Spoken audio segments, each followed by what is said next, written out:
నమస్తే, welcome to Leo news. అన్నా క్యాంటీన్లపై ట్విట్టర్లో పెద్ద వారే నడుస్తోంది. ఎప్పుడైతే ఆంధ్రప్రదేశ్లో కూటమి ప్రభుత్వం అధికారంలోకి వచ్చిందో అప్పుడు సాయి ధరమ్ తేజ్ ఆంధ్రప్రదేశ్ సేఫ్ హ్యాండ్స్లోకి వెళ్ళింది అంటూ ఒక ట్వీట్ అయితే చేశారు. ఇప్పుడు అన్నా క్యాంటీన్లో పరిశుభ్రత లేదు అంటూ ఆ ట్వీట్ను ఉద్దేశించి వైసీపీకి సంబంధించినటువంటి సోషల్ మీడియా ఇన్ఫ్లుయెన్సర్, విదేశాల్లో ఉండే ఒక డాక్టర్ అయితే దానికి రీట్వీట్ చేశారు. సేఫ్ హ్యాండ్స్ ఎక్కడ, ఆ సేఫ్ హ్యాండ్స్ తోటి మరి ప్లేట్లు క్లీన్ చేసుకోవచ్చు కదా అని చెప్పి సాయి ధరమ్ తేజ్ని ఉద్దేశిస్తూ ఆ ట్వీట్ అయితే చేయడం జరిగింది. మరి దానికి సాయి ధరమ్ తేజ్ కూడా ఘాటుగానే రిప్లై ఇచ్చారు. ఇంతకీ ఈ ట్వీట్ల వారేంటి, మరి ఆయన ఏ ఉద్దేశంతో ఆ ట్వీట్ చేశారు, మరి సాయి ధరమ్ తేజ్ ఇచ్చిన రిప్లై ఏంటి, ఈ ట్వీట్ల వారు ఇంకెంత దూరం వెళ్ళే అవకాశం ఉంది, మరి ఆంధ్రప్రదేశ్లో అన్నా క్యాంటీన్ల పరిశుభ్రత గురించి మరిన్ని విషయాలు తెలుసుకుందాం. మనతో పాటు ఉన్నారు సీనియర్ పొలిటికల్ జర్నలిస్ట్ సత్యమూర్తి గారు. నమస్కారం సార్. నమస్కారం అండి. సార్, ఆంధ్రప్రదేశ్లో అన్నా క్యాంటీన్లు మంచి కోసం పెడితే అది పోయి ఎక్కడికో వెళ్తుంది సార్. అన్నా క్యాంటీన్లో పరిశుభ్రత లేదు అంటూ సోషల్ మీడియాకు సంబంధించిన ఒక ఇన్ఫ్లుయెన్సర్, డాక్టర్ అని ఒక వ్యక్తి సాయి ధరమ్ తేజ్ను ఉద్దేశిస్తూ ట్వీట్ చేయడం జరిగింది. సో మీరేం చెప్తారు సార్ దీని గురించి? ఇప్పుడు నేను కూడా చూశాను. అతను ఆ డాక్టరు అసలు ఇక్కడ ఇండియాలోనే ఉన్నాడు. వాడు ఎక్కడ అమెరికాలోనే ఎక్కడ ఉంటాడు, ఫారిన్లో ఎక్కడ ఉంటాడు. ఎక్కడో ఉండే వ్యక్తికి అన్నా క్యాంటీన్లలో ఏం జరుగుతుందో ఎట్లా తెలుస్తుంది? Point number 1. వచ్చి చూశాడా అన్నా క్యాంటీన్లలో?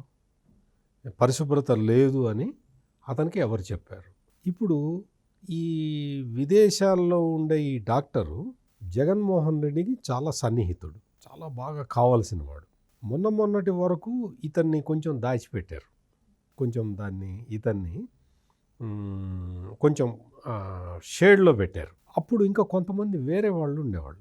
వాళ్ళందరినీ ఎలక్షన్ల ముందర దారుణంగా కామెంట్లకి వాడారు. అంటే తెలుగుదేశం మీద, చంద్రబాబు నాయుడు మీద, లోకేష్ మీద విష ప్రచారం చేయటానికి వాళ్ళందరినీ వాడారు. వాళ్ళందరూ కూడా విదేశాల్లోనే ఉన్నారు.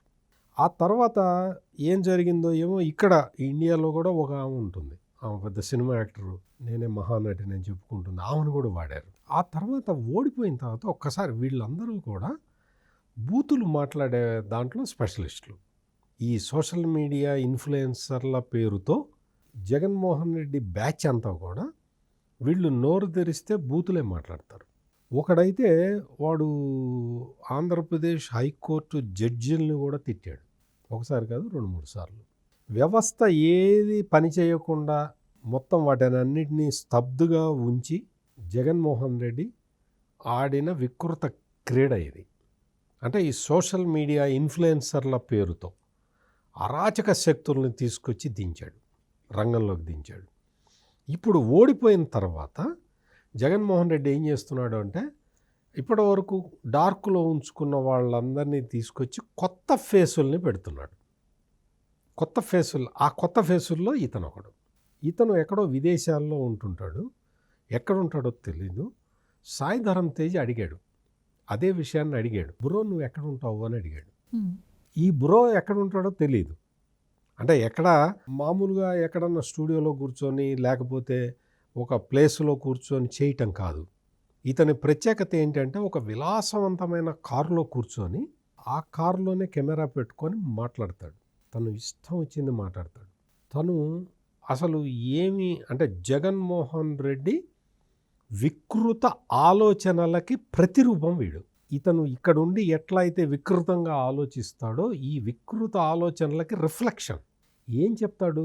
అన్నా క్యాంటీన్లలో పరిశుభ్రత లేదు అనేది ఇప్పుడు ప్రస్తుతం వైసీపీ సోషల్ మీడియాలో కొత్తగా వచ్చిన ఈ కొత్త బిచ్చగాళ్ళు ఎత్తుకున్న సబ్జెక్ట్. ఈ కొత్త బిచ్చగాళ్ళకి ఇప్పుడు అన్నా క్యాంటీన్లను ట్రోల్ చేయటం అనేది ప్రధానమైన ఉద్దేశం. వాళ్ళ ప్రధానమైన జాబ్ వాళ్ళకి అదే. దానికోసమే ఈ పేటీఎం వాళ్ళు డబ్బులు ఇస్తూ ఉంటారు. అంటే వాళ్ళని పేటీఎం బ్యాచ్ అంటారు తెలుగుదేశం వాళ్ళు ముద్దుగా.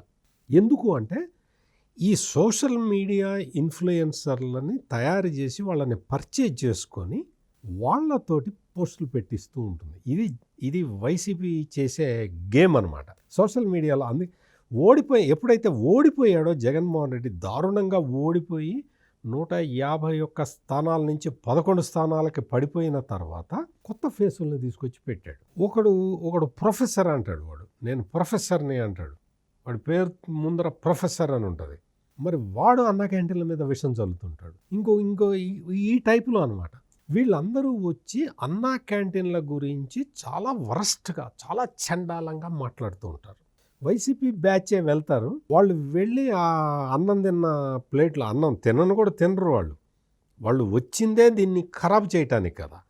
అందుకని ఆ అన్నం అంతా తీసుకొచ్చి సింకులో పడేసి, చేతులు ఎక్కడ కడుక్కుంటారో అక్కడ సింకులో పడేసి, ఆ సింక్ బ్లాక్ అయ్యేలాగా చేసి, అందులో పడేసిన ప్లేట్లని ఒక వ్యక్తి పైకి తీస్తూ ఉంటే దాన్ని వీడియో తీసి, చూసారా సింకులో మురికి నీళ్ళు ఉన్నాయి, ఆ మురికి నీళ్ళల్లో ఇతను ప్లేట్లు కడుగుతున్నాడు అని వీడియో తీసి, వైసీపీలో ఉన్న ఈ క్రిమినల్స్ అందరూ, ఈ సామాజిక నేరస్తులు వీళ్ళందరూ, ఈ క్రిమినల్స్ అందరూ దాన్ని ఒక వీడియోని తీసి, ఆ వీడియో మొత్తం సోషల్ మీడియాలో ప్రచారం చేస్తే, ఆ ఫేక్ ప్రచారం ఆధారంగా ఈ అమెరికాలో ఉండే ఇతను, ఈ డాక్టరు దీని మీద ఒక వీడియో చేశాడు సార్. ఇక్కడ ఇంకో డౌటు, వీడియో చేసిన అతను సోషల్ మీడియాలో రిలీజ్ చేయడం ఓకే, కానీ ఎందుకు సాయిధరం తేజ్నే రీట్వీట్ చేయాల్సి వచ్చింది? ఆయన ఎప్పుడో గతంలో కదా సేఫ్ హ్యాండ్స్లో ఉందని చెప్పి ట్వీట్ చేశారు, ఇప్పుడెందుకు దాన్ని ట్యాగ్ చేస్తూ ఈయన ట్వీట్ చేశారంటారు? దాని ఉద్దేశం ఏంటి? అంటే సాయిధరం తేజ్ ఈ మధ్య ఏంటి అంటే కొంచెం సోషల్ మీడియాలో యాక్టివ్గా ఉన్నాడు. ఆంధ్రప్రదేశ్లో జరుగుతున్న పొలిటికల్ హ్యాపెనింగ్స్ని చాలా జాగ్రత్తగా గమనిస్తూ ఉన్నాడు. దానికి సంబంధించిన ట్వీట్లు చేస్తున్నాడు ఒకటి. రెండోది ఏంటి అంటే సాయిధరం తేజ్ తన సోషల్ రెస్పాన్సిబిలిటీని ఆయన ఎగ్జిబిట్ చేస్తూ ఉంటాడు సోషల్ మీడియా ద్వారా. ఈ మధ్యకాలంలో ఒక వ్యక్తి తల్లి, చిన్న పాప, తండ్రి కూతురు రిలేషన్ మీద ఒక డార్క్ కామెడీ పేరుతోటి ఒక చండాలమైన, ఒక దరిద్రమైన కామెంట్లు చేస్తూ, నీచమైన మానవత్వం కూడా మరిచిపోయి డార్క్ కామెడీ పేరుతో ఒక వ్యక్తి దాని మీద దీన్ని తయారు చేస్తే, సోషల్ మీడియాలో పోస్టింగ్లు పెడితే, దాని మీద రియాక్ట్ అయిన వ్యక్తి సాయిధరం తేజ్. దాని మీద రియాక్ట్ అవ్వటంతో ఆ సోషల్ మీడియా ఎవరైతే ఒక తండ్రి కూతురు మధ్య రిలేషన్ని, ఆ చిన్న పాప తండ్రి దగ్గరికి వస్తూ ఉంటే డార్క్ కామెడీ పేరుతో వికృతమైన వాళ్ళ మనస్తత్వాన్ని అక్కడ ఆవిష్కరించిన విధానం మనం చూసాము. దాన్ని సాయిధరం తేజ్ అడ్డుకట్ట వేశాడు. నువ్వు ఇట్లా నీకు బుద్ధి జ్ఞానం ఉంటే అటువంటి తీసేయి, ఒక తండ్రి కూతురు మధ్య రిలేషన్ను చాలా పవిత్రమైన ఆ దాన్ని ఒక డార్క్ కామెడీ పేరుతో నీచంగా చిత్రీకరిస్తావా అని చెప్పి అబ్జెక్షన్ చెప్పిన వ్యక్తి సాయిధరం తేజ్. మీరు ఇంట్రడక్షన్లో చెప్పినట్టు గవర్నమెంట్ వచ్చిన కొత్తల్లో, ఆంధ్రప్రదేశ్లో గవర్నమెంట్ కూటమి ప్రభుత్వం వచ్చిన కొత్తల్లో no government is in safe hands, AP is in safe hands అని పెడితే, ఈ సోషల్ మీడియా ఇన్ఫ్లుయెన్సర్ ఉన్నాడు కదా జగన్మోహన్ రెడ్డి వికృత ఆలోచనలకి ప్రతిబింబమైన ఈ డాక్టరు, ఇతను మరి డాక్టర్ పని చేసుకోక మరి ఈ పని ఎందుకు చేస్తున్నాడు అనేది నాకు కూడా ఐడియా లేదు. అతని మీద పెద్ద పరిశోధన చేసే అంత తీరిక నాకు లేదు, అంత అవసరం కూడా లేదు. అంత వికృతమైన మనుషుల గురించి మనం పరిశోధన చేసి మన టైం వేస్ట్ చేసుకోవాల్సిన అవసరం అంతకన్నా లేదు. వీళ్ళు ఏంటి అంటే సోషల్ మీడియా ఇన్ఫ్లుయెన్సర్ల పేరుతో వీళ్ళు చేసే పెయిడ్ ప్రమోషన్లు, జగన్మోహన్ రెడ్డికి అనుకూలంగా చేసే ఈ ప్రచారం అంతా కూడా ప్రజలు గమనిస్తూ ఉన్నారు. ఇతను ఏం చేశాడు అంటే ఈ సాయిధరం తేజ్ని కెలికాడు. సాయిధరం తేజ్ని ఎందుకు ట్యాగ్ చేశారు అని మీరు అడిగారు. సాయిధరం తేజ్కి చాలా ఫాలోయింగ్ ఉన్నది. పవన్ కళ్యాణ్ ఆంధ్రప్రదేశ్ డిప్యూటీ సీఎం తోటి అటాచ్మెంట్ ఉన్నది. అందుకని పవన్ కళ్యాణ్ని బదనాం చేయాలి అంటే బ్యాక్డోర్ మెథడ్లో సాయిధరం తేజ్ని కెలకాలి అని చెప్పి ఒక స్ట్రాటజీ వేసి, ఆ స్ట్రాటజీ ప్రకారం ఇతను వచ్చాడు. పవన్ కళ్యాణ్ ఎందుకు కెలకటం? సాయిధరం తేజ్ ద్వారా పవన్ కళ్యాణ్ని కెలికితే ఈ డాక్టర్కి వచ్చే ప్రయోజనం ఏంటి? డాక్టర్ ద్వారా జగన్మోహన్ రెడ్డికి వచ్చే ప్రయోజనం ఏంటి అంటే, ఇక్కడ జగన్మోహన్ రెడ్డి అధికారంలోకి రావటానికి వాడిన క్యాస్ట్ కార్డుని మళ్ళీ ఇక్కడ వాడుతున్నాడు. అంతకుముందు క్యాస్ట్ కార్డు వాడాడు. ఆ తర్వాత అధికారంలోకి వచ్చిన తర్వాత 2 కులాల మధ్య అంటే కమ్మ కాపు కులాల మధ్య తగాదా పెట్టడానికి జగన్మోహన్ రెడ్డి చాలా అసలు విశ్వ ప్రయత్నం చేశాడు. పవన్ కళ్యాణ్ చంద్రబాబు నాయుడు కలవకుండా చేయటానికి విశ్వ ప్రయత్నం చేసిన వ్యక్తి జగన్మోహన్ రెడ్డి. అందుకోసం అని చెప్పి పవన్ కళ్యాణ్ని నానా మాటలు అన్నాడు, అనరాని మాటలు అన్నాడు, సభ్యత మరిచి చిన్నపిల్లల దగ్గర కూడా అసభ్యకరమైన కామెంట్లు చేసి జగన్మోహన్ రెడ్డి పవన్ కళ్యాణ్ని అవమానపరిచాడు. ఆ అవమానాలన్నీ చూసిన తర్వాత పవన్ కళ్యాణ్ ఒక నిర్ణయం తీసుకున్నాడు. Jaganmohan Reddy is harmful to Andhra Pradesh అనే ఒక నిర్ణయం తీసుకున్నాడు. ఎందుకు? తన కోసం కాదు, తన ఇమేజ్ ఎక్కడికి పోదు. జగన్మోహన్ రెడ్డి 1,00,000 సార్లు అదే పదాన్ని వాడినా కానీ జగన్మోహన్ రెడ్డి కుసంస్కారమే బయటపడుతుందే తప్ప పవన్ కళ్యాణ్ ఇమేజ్ ఇంచి కూడా తగ్గదు. ఆ విషయం పవన్ కళ్యాణ్కి తెలుసు. కానీ ఇట్లా విష ప్రచారం చేసే నాయకుడిని మళ్ళీ ఎలక్ట్ కాకుండా చెయ్యాలి, ఇదే నా పవిత్ర సంకల్పం అన్న ఉద్దేశంతో పవన్ కళ్యాణ్ తెలుగుదేశం పార్టీతో టైఅప్ అయి చారిత్రాత్మక విజయాన్ని సొంతం చేసుకున్న విషయం మనందరికీ తెలుసు. ఇప్పుడు ఏం చేయాలి? మళ్ళీ అదే గేమ్ మొదలు పెట్టాలి. జగన్మోహన్ రెడ్డికి కొత్త స్ట్రాటజీ లేదు, కొత్త స్క్రిప్ట్ లేదు. పాత అరిగిపోయిన గ్రామ్ఫోన్ రికార్డునే మళ్ళీ ప్లే చేస్తున్నాడు. అదే పాత స్ట్రాటజీని మళ్ళీ తీసుకొచ్చి ఈ కులాల మధ్య మళ్ళీ సంఘర్షణ పెట్టేది ఎలా అనే సోషల్ ఇంజనీరింగ్ చేద్దామని అనుకుంటూ ఉన్నాడు. అందులో భాగంగా ఈ విదేశాల్లో ఉండే ఈ పేటీఎం డాక్టర్ని ఉపయోగించి సాయిధరం తేజ్ని కెలకటం మొదలు పెడుతున్నాడు.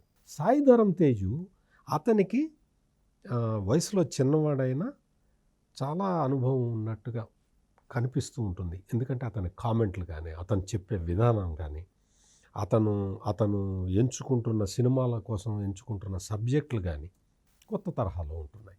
అందుకని సాయిధరం తేజ్ ద్వారా ఇది రావాలి అన్న ఉద్దేశంతో కెలికి నువ్వు ఆ రోజున ఏపీ ఇన్ సేఫ్ హ్యాండ్స్ అన్నావు కదా, ఆ సేఫ్ హ్యాండ్స్ని ఇప్పుడు అన్నా క్యాంటీన్లో ప్లేట్లు కడగటానికి ఉపయోగించు అని పెట్టాడు. అంటే అది మరి వికృత మనస్తత్వం కాదా? నీ భావ దారిద్ర్యం కాదా అది? అంటే నీకు ఆలోచన లేని ఒక పశువు కన్నా హీనమైన భావన ఎక్స్ప్రెస్ చేయటం కాదా? అన్నా క్యాంటీన్లో నువ్వు చూసావా? నీకు తెలుసా అన్నా క్యాంటీన్లలో ప్లేట్లు ఎట్లా క్లీన్ చేస్తారో తెలుసా నీకు? అన్నా క్యాంటీన్లలో ప్లేట్లను కానీ వంట పాత్రలను కానీ స్టీమ్ తోటి క్లీన్ చేస్తారు, ఫంగస్ రాకుండా, నీళ్లతోటి కడగరు. ఆ విషయం తెలుసా అతనికి? అమెరికాలో ఉన్న అతనికి, ఇండియాలో కళ్ళు మూసు కూర్చున్న ఇతనికి, ఈ సైకో సైన్యానికి ఆ విషయం తెలుసా?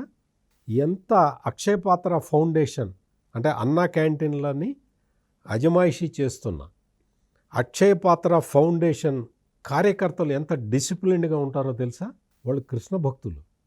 వాళ్ళు మానవ సేవే మాధవ సేవ అనే ఒక సూత్రం ఆధారంగా వాళ్ళు వచ్చి పబ్లిక్లోకి వచ్చి సేవ చేస్తున్న వాళ్ళు. ఇసుక అమ్ముకునేవాళ్ళు కాదు, మద్యం అమ్ముకునేవాళ్ళు కాదు, పక్కన వాడి భూములు కొల్లగొట్టి ఆక్రమించుకునేవాడు కాదు, ఎక్కడో బాంబేలో హీరోయిన్ ఉంటే ఆ అమ్మాయిని తీసుకొచ్చి అక్రమ కేసులు పెట్టేవాళ్ళు కాదు. ఈ పనులు చేసేదందరూ వీళ్ళు. వాళ్ళు మానవ సేవే మాధవ సేవ అనే లక్ష్యంతో వచ్చి పనిచేస్తున్నవాళ్ళు. వాళ్ళు నడుపుతున్న అన్నా క్యాంటీన్ల మీద ఈ సైకోలందరూ కూడా దాడి చేస్తూ ఉన్నారు. వాడెవడో వెళ్తాడు, అన్నం అడ్డం వేసి నీళ్ళు అక్కడ నిలబడేలాగా చేస్తాడు. ఇంకొక సైకో వచ్చి వీడియో తీస్తాడు, దాన్ని సోషల్ మీడియాలో పెడతాడు. దాని మీద ఈ అమెరికాలో, రష్యాలో, ఈ విదేశాల్లో, ఆస్ట్రేలియాల్లో ఉన్న ఈ మూక మాట్లాడుతూ ఉంటుంది. మాట్లాడటమే కాకుండా సాయిధరం తేజ్ లాంటి ఒక సోషల్ అవేర్నెస్ ఉన్న యంగ్స్టర్స్ని దీన్ని ట్యాగ్ చేస్తూ ఉంటారు. ట్యాగ్ చేసి వాళ్ళని కెలకటం. సాయిధరం తేజ్ ఏం పెట్టాడు అంటే, సేఫ్ హ్యాండ్స్లోనే ఉంది, నువ్వేం కంగారు పడమాక, నువ్వు నీ ఎగ్ పఫ్స్ అవి తింటావు కదా. ఈ మధ్య ఒక స్కాండల్ బయటపడ్డది. ఎగ్ పఫ్లు కొన్ని లక్షల ఎగ్ పఫ్లు తినేసినట్టు బిల్లులు పెట్టుకున్నారు. దాని మీద చాలా విస్తృతంగా ప్రచారం జరిగింది. మొత్తం దానికి సంబంధించిన ఇన్ఫర్మేషన్ అంతా బయటకు వచ్చింది. దాంతో వైసీపీకి ఏం చేయాలో అర్థం కాల. అంటే ఎగ్ పఫ్లు అన్ని ఎగ్ పఫ్లు తింటాడు ఎవడన్నా ఓ రోజుకి. అసలు గెస్ట్లకి రోజుకి 18 లక్షలు. అసలు జగన్మోహన్ రెడ్డి ఇంటికి వచ్చినోడికి మంచినీళ్ళు కూడా ఇవ్వడు. మామూలుగా మీరు ఎక్కడికన్నా వెళ్తే ఏమైనా టీ తాగుతారా అని అడుగుతారు. ఏ ప్రభుత్వ కార్యాలయానికి వెళ్ళినా, ఏ పార్టీ ఆఫీస్కి వెళ్ళినా, ఏ నాయకుడి ఇంటికి వెళ్ళినా మంచినీళ్ళు తాగుతారా, టీ తాగుతారా అని అడుగుతారు. జగన్మోహన్ రెడ్డి మంచి నీళ్లు కూడా ఇవ్వడు. అటువంటి వ్యక్తి ఇన్ని ఎగ్ పఫ్లు వచ్చిన గెస్టులకు పెట్టాడా అని ప్రపంచం అంతా ఆశ్చర్యపోయింది. దాన్ని బాబు ఎగ్ పఫ్ల గురించి అందరూ మాట్లాడుకుంటున్నారు, దాని మీద చూడమ్మా అని సాయిధరం తేజు అతనికి రిప్లై ఇచ్చాడు. రిప్లై ఇస్తే ఇంకా మళ్ళీ ఇంకేం మాట్లాడతాడు? నువ్వు ఆధారాలు ఉంటే బయట పెడతారు కదా. అన్నిటి మీద ఎంక్వైరీలు జరుగుతాయి, ఏమి కంగారు పడమాక, అన్నీ జరుగుతాయి. పెట్టిన తర్వాత సాయిధరం తేజ్కి ఒక డౌట్ వచ్చింది, ఇతను ఎక్కడ ఉంటాడు అసలు అని చెప్పి, బ్రో ఎక్కడ ఉంటావు బ్రో అని పెట్టాడు. అంటే ఇప్పుడు ఏదైనా ఒక మంచి పనిని విమర్శించటమే తప్పు, దాని మీద చెడు ప్రచారం చేయటం మరింత తప్పు. ఈ చెడు ప్రచారం వ్యాప్తి కోసం సాయిధరం తేజ్ లాంటి వాళ్ళని లాగటం ఇంకా నీచమైన పని. ఇన్ని తప్పుల మీద తప్పులు చేస్తూ ఈ వైసీపీ సోషల్ మీడియా ఏమి సాధించదలుచుకుంది? అన్నా క్యాంటీన్లను ఆపాలా? నువ్వు నీ జగన్మోహన్ రెడ్డి మీ సైన్యం అంతా తల్లకిందులుగా తపస్సు చేసినా కానీ చంద్రబాబు నాయుడు అన్నా క్యాంటీన్లను ఆపడు. నేను చెప్తున్నా, రాసుకోండి మీరు. ఆపడు. అన్నా క్యాంటీన్లు అనేది it is a successful formula.